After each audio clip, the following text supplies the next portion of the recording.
It's time to eat. What are you hungry for? Sit down and get ready to consume an abundance of fantasy football knowledge from Ross Tucker and Joe Dolan. Feed me now. I'm starving. On the Fantasy Feast Eatin' Podcast. Yeah, let's eat, baby. It is the Fantasy Feast Eatin' Podcast presented by DraftKings. How about this offer, by the way? Bet $1 on any college football game, you get $200 in free bets. Ridiculous. I'm Ross Tucker, former NFL offensive lineman, 5 teams, 7 years. Yes, I will be on the call tomorrow night for the Eagles and the Steelers on television. I think they re-air it a bunch of times, including tomorrow night, 11 p.m. Eastern time on NFL Network. For those of you that want to check out your boy, at Ross Tucker NFL on social, at Ross Tucker Pod. Those of you that go the extra mile in any way to help the show, boy, we love you. Especially those of you who enter and win to be in the August Best Ball. We're just about done with the July Best Ball. I've got 3 more August Best Ball contestants. Jim Walsh, who signed up for fantasypoints.com using the glorious code 21Feast. Austin Barley, who signed up for Crocs, that NBA draft free-to-play Crocs game. And then Mike DiPolo, who has Bombas socks. Bombas socks. I haven't even talked about Bombas socks in a while, and a bunch of you are doing it. I am naming the last 3 August Best Ball folks next week.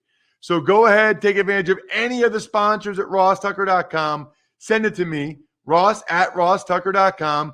And you might be one of the 3 final August DraftKings Best Ball dudes or dudettes. And remember, fantrax.com/Ross. That's fantrax.com/Ross. If you go ahead and you sign up for that, a free account, which is fully customizable, and send it to me, you got a great chance to get in the season-long league with Joe and I, which I absolutely can't wait for. Speaking of Joe, it is the great Joe Dolan at FG_Dolan on social media. He's the fantasy gangsta, which is why he's at FG_Dolan. Not really, but I just like saying that. It humors me, and it gives Joe, he just had a little smirk on Joe's face there. 21 Feast. Joe is the master of all he oversees at Fantasy Points. Joe, we're going to have a lot of guys, almost every guy is going to play this weekend. We're going to I feel like we're going to start, especially with the young guys, I feel like we're going to start to open up our presents and actually see what we got. Mm-hmm. Yeah, I mean, it's going to be fun. The preseason, I think, is when people are going to realize that, oh, crap, this year is going to be kind of normal-ish for fantasy football. Obviously, Ross, we're seeing an increased interest in the podcast, an increased interest in the subscriptions for the website, 21 Feast, by the way. That'll get you a discount at fantasypoints.com. And it's going to be great to see some of these rookies who have been making camp noise to get out there and see them. I don't know how many teams are going to be playing starters for a long time. It seems to feel like that's kind of going by the wayside a little bit. Teams playing their starters quite a bit, but it's going to give us a better look at some of these younger guys, and some of whom we talked about on the running back tiers, and some of whom we'll talk about today on the wide receiver tiers. Wide receiver tiers, it is. Love the wide receiver tiers. Very interesting tier 1. There's a name in there that surprised me. We'll get to momentarily after you hear the greatest song in the history of fantasy football podcasts.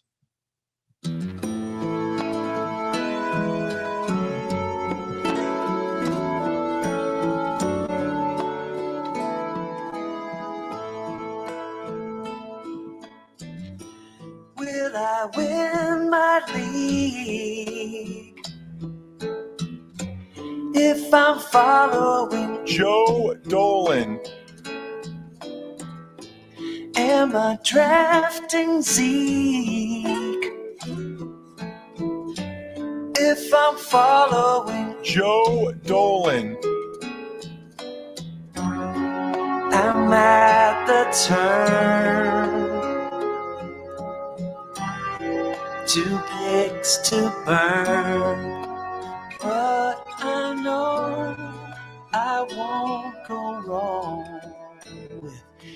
years of Joe Dolan. All right, Joe, let's dive into it. Thank you, as always, to Scott Sheriff, part of Carrie Underwood's band and a diehard Fantasy Feast listener. All right, so for the elite category, you got Devontae Adams, Tyreek Hill, Stephon Diggs. Which one of those three do you think surprises me, Joe? Tyreek Hill. Yes. Okay. I guess I did not realize Tyreek Hill. I mean, I know how fast he is, how good he is. I guess I didn't realize he was elite. One of the three best fantasy receivers in the league. You might have just heard a higher power was apparently pissed at you, Ross, for saying that Tyreek Hill is somebody that surprises you for being so high. I don't know if it has been apocalyptic here in South Carolina today. No, look, when you look at Tyreek Hill, he's got a massively high ceiling. We know that, but his floor is also way higher than people think, posting a ton of games as a wide receiver one over the last couple of years. And here's the other thing. With Kansas City, you look at this passing offense when it comes to Kansas City, and you're like, man, they mix it around. They go everywhere. What's kind of funny about Kansas City is they actually kind of just filter their targets really to two guys. It's Hill and it's Travis Kelce. They'll run the ball a little bit. You know, Mahomes will have some of those secondary receivers who will pop off a week here and a week there. But no, Tyreek Hill is more consistent than you think. He was before Devontae Adams returned before Aaron Rodgers returned to the Green Bay Packers. Tyreek Hill was consistently going as the number one fantasy receiver in best ball. I still think you can make an argument for him to go as the number one receiver in best ball. I think there's some who will still take Devontae Adams. But, I mean, look, his 11 top 24 weekly finishes last year actually ranked ahead of Devontae Adams. He had 11 finishes as a top 24 wide receiver. That was behind only Stephon Diggs, who had 12. So Tyreek Hill, more consistent than you think. Yeah, that surprised me. What about tier one? You've got Calvin Ridley. That makes sense. DK Metcalf, DeAndre Hopkins, and I always want to say Jordan Jefferson. Justin. Yeah. I know, it's Justin. But I always want to say it's because I think it's Jordan's older brother who was a quarterback. So you get that name in your head. Thank goodness, because I took Justin Jefferson high in our July best ball, which you guys can get into the August best ball. I don't think any of these really surprised me. I mean, maybe my question would be about obviously Ridley, I think, is self-evident. Yeah. And Jefferson year two after what he did last year. I think Metcalf and Hopkins are interesting because now they got AJ Green there. And for Metcalf, you know, there's Tyler Lockett. Yeah. Well, Lockett's a guy who's inconsistent, and I'm sure we might talk about him later, but he's a guy who's a much better best ball player. But DK Metcalf's a really special player. I just don't see how things are going to go down. Like, his game-to-game consistency was outstanding last year. He saw 5+ targets in 15 of 16 games, and he scored double-digit fantasy points in 12 of 16 games. Tyler Lockett, really his only competition for volume. I think it's another 125 targets are on the docket for DK Metcalf. These guys here in tier one, behind my elite tier, I think you can make an argument for Calvin Ridley to go towards the elite tier, but the elite tier, those are guys I have graded as first-round picks in fantasy. All of these guys I have graded as second-round picks in fantasy. There could be some overlap from tier to tier, but these guys I have graded as second-round picks for fantasy. Man, let me tell you something.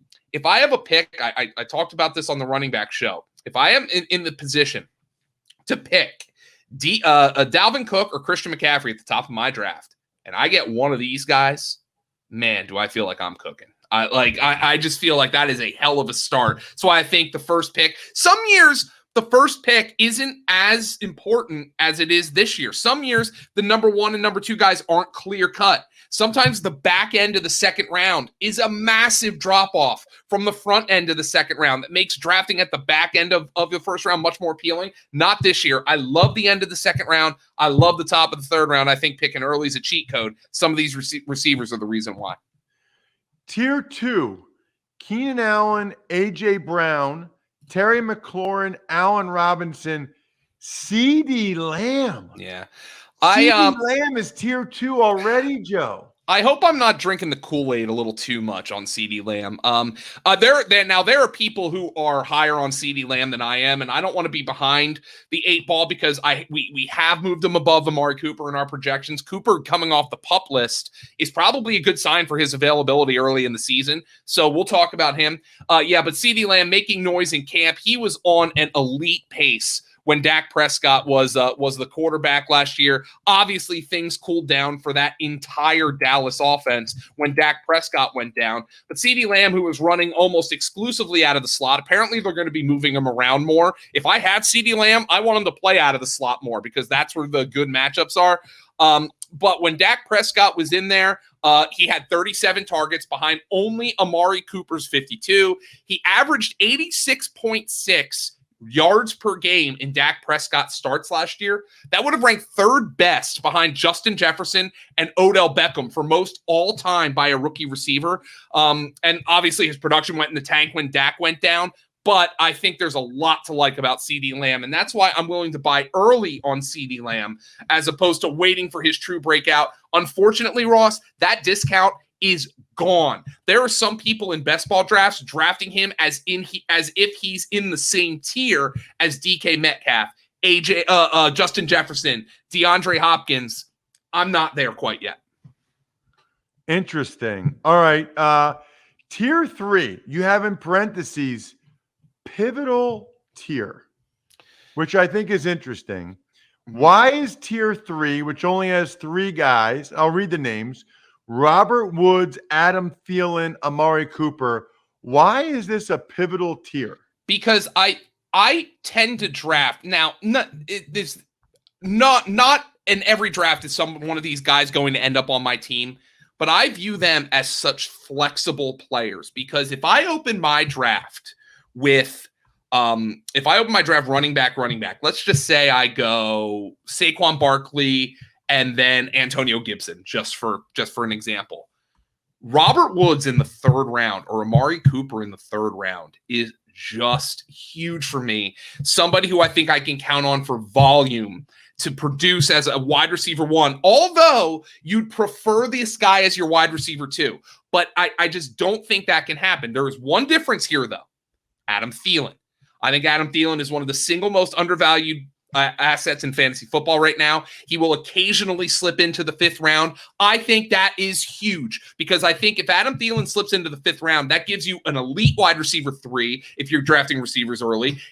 It's a cheat code if you draft a tight end early. Say maybe you grab Darren Waller in the 2nd or George Kittle in the 3rd, and he ends up being your 2nd receiver. I think that is massive. I have him in the same tier as these 2 guys, but he is not being drafted like that. I think Adam Thielen, of all those guys in this tier, he is the most pivotal because I think he is the cheat code to unlocking multiple different roster builds.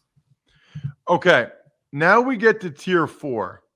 Mike Evans, Cooper Kupp, Deontay Johnson, DJ Moore. So I guess I feel like I'm losing my mind a little bit, Joe. Like Mike Evans is tier 4, but yeah, CeeDee Lamb's tier 2, and Woods, Thielen, and Cooper are tier 3? This is a weird tier. Mike Evans, actually, I was in the consideration for putting him in tier 3. However, he's had some injury problems. And the thing about Tampa Bay last year is they didn't have a ton of consistency in terms of who was getting targets. And, one of the things that I'll just throw out there, just in case we don't get to it later, Antonio Brown was super productive last year, and he basically was playing like half the offensive snaps. I kind of feel like he's being super undervalued. Chris Godwin was a disappointment last year. It's just more of, I'm not sure what to do with Mike Evans, where, if I look at, for instance, a guy like Allen Robinson, I know Allen Robinson is going to have a massive target share despite some quarterback questions. I'm not 100% certain Mike Evans gets that massive target share, even though he's Brady's deep threat and red zone guy. Otherwise, this is kind of a mishmash. There's like a Cooper Kupp argument to be the number 2 receiver on his own team. He's the 2nd guy I've listed here from the Rams. Is he more of a low ADOT guy while Stafford might stretch the field to other guys? Valid question. You look at DJ Moore, and I'll be quite frank, not a guy I've drafted a ton of because I have huge questions about Sam Darnold. Deontay Johnson, I wonder Is he going to be a guy who's consistently going to have a low average depth of target? And if the Steelers run the ball more, is that going to be a problem for his fantasy production, even though he is my favorite of the Steelers wide receivers, at least in terms of straight out rankings? He's my favorite, but there's a guy we're going to talk about later who is my favorite Steeler receiver to actually draft at cost. Yeah. Just out of curiosity, Joe, what's the difference? I mean, obviously it's expected points, it's ceiling and floor, but the difference between elite, tier 1, tier 2, tier 3, tier 4, is there a way to describe the difference, or is it just their expected point total? It's expected point total, it's role, it's consistency, it's age. Like you look at Devontae Adams, Tyreek Hill, and Stephon Diggs, my elite tier. Target share, massive. Floor, super high. Situation, incredible. We've seen that from all of those guys. Moving down, you have guys who have just a few more questions. Calvin, let's go to tier 1, for example. Calvin Ridley, okay, he's going to have the massive target share, but what's the new offense going to look like? What are things going to look like? Even though the sample size is great without Julio Jones, the stats in the small sample size without Julio Jones are great. There are some questions about the new offense. DK Metcalf has Tyler Lockett, with whom he's competing for targets, even though I think he's by far the top guy here. What's things going to look like for Hopkins? Kyler Murray fed him targets last year, but Kyler Murray didn't take the full step forward that I thought he was going to in year 2. Is he going to take that step in year 3? And AJ Green is there. So you have questions there. When it comes to Justin Jefferson, I already talked about how much I like Adam Thielen this year. So you have to differentiate, there's going to be some guys who have everything lined up for them, where they have no real competition, they have an incredible situation, and they have a proven track record. That's going to put a guy in elite tier. Got it. All right. So it's a combination of all these, but ultimately it's expected points, ceiling and floor. Yeah. Tier 5, Tyler Lockett, Brandon Ayuk. When I say Ayuk, why do I think of Street Fighter, the video game? Like Hadoken? You can. The Hadoken, that's Ryu. That's Ryu. Ryu, who kind of sounds like Ayuk, I guess. I was more of a Mortal Kombat guy. That's why. All right, Jamar Chase and Julio Jones, who I also took in our best ball. By the way, Joe, these are the people I've hired for my best ball team. The people you should hire, they're all on LinkedIn Jobs, because LinkedIn Jobs has made it easier to get the candidates worth interviewing faster. And it's free. That's the key. Free is for me. Create a free job post in minutes on LinkedIn Jobs to reach your network and beyond, to the world's largest professional network. Over 750 million people, like twice as many people as there are in the entire country of the United States. Use simple tools on LinkedIn Jobs to quickly filter and prioritize who you'd like to interview and hire. LinkedIn Jobs helps you find the candidates worth interviewing faster. Did you know every week nearly 40 million job seekers visit LinkedIn? Post your job for free at linkedin.com/feast. That's linkedin.com/feast to post your job for free. Terms and conditions apply. LinkedIn.com/feast. Why would you not? Especially, I know a lot of people having trouble finding people to hire these days. All right, tier 5. I read it off. Lockett, Ayuk, Chase, and Jones. Wow. I mean, I think it's interesting that you got Ayuk over Debo. And I also think it's interesting you've got the youngest receiver in the league, Chase, and the oldest receiver in the league, Julio Jones, in the same tier. Yeah, so these are guys that have a lot of consistency questions. I think if you want to make an argument, Brandon Ayuk could be in a tier higher, because I feel pretty damn good about him at San Francisco's X.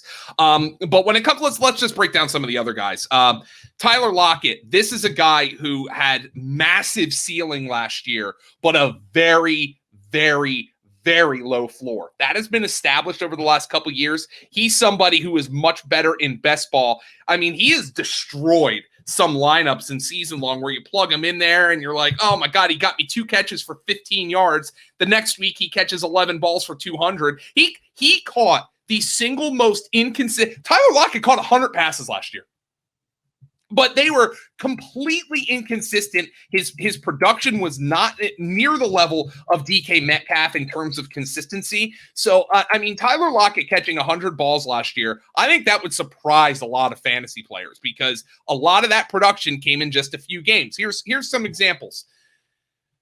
7 catches for 67 yards and a touchdown, 9 catches for 100 yards and 3 touchdowns, 15 catches for 200 yards and 3 touchdowns, 12 catches for 90 yards and 2 touchdowns. He caught 12 passes in week 17 to get 100 on the year, by the way. 9 catches for 67 yards and 1 touchdown. Those are the games in which he scored touchdowns, but you had games of 2 for 39, 4 for 33, 4 for 40, 3 for 23, 4 for 34, 3 for 44. Those are not usable fantasy games, but the other weeks were blow up. So I kind of feel like there's a blow up vibe here for Tyler Lockett that makes him more appealing in best ball. Julio Jones, to me, far more appealing in best ball. He doesn't have to be the alpha dog anymore with A.J. Brown there. The Titans have essentially said we're going to be conservative with him. We know he's had injury problems. I could see him being a guy who has a few blow-up weeks and is a complete headache the rest of the way. And Jamar Chase being a rookie, he's my highest-rated rookie here. With the up and downs for Joe Burrow in camp, I'm not really comfortable putting him any higher than this. Got it. Let's get to your next tier, Joe, and that is tier 6, parentheses, another pivotal tier. Only 2 guys, your smallest tier. Why do Chase Claypool and Jerry Jeudy have their own tier? Because I view these guys as complete and utter values at their current ADP. And we're gonna do an article, Ross, on fantasypoints.com. That's going to be kind of our values, players to targets, and league winners. And I view values and players to target as kind of a Venn diagram. You know, the Venn diagram, the circles. Yeah. And then where do they intersect? And values are one. Players to target's another. If I look at a value, I say, man, this guy is a good bet to outproduce his ADP. Okay.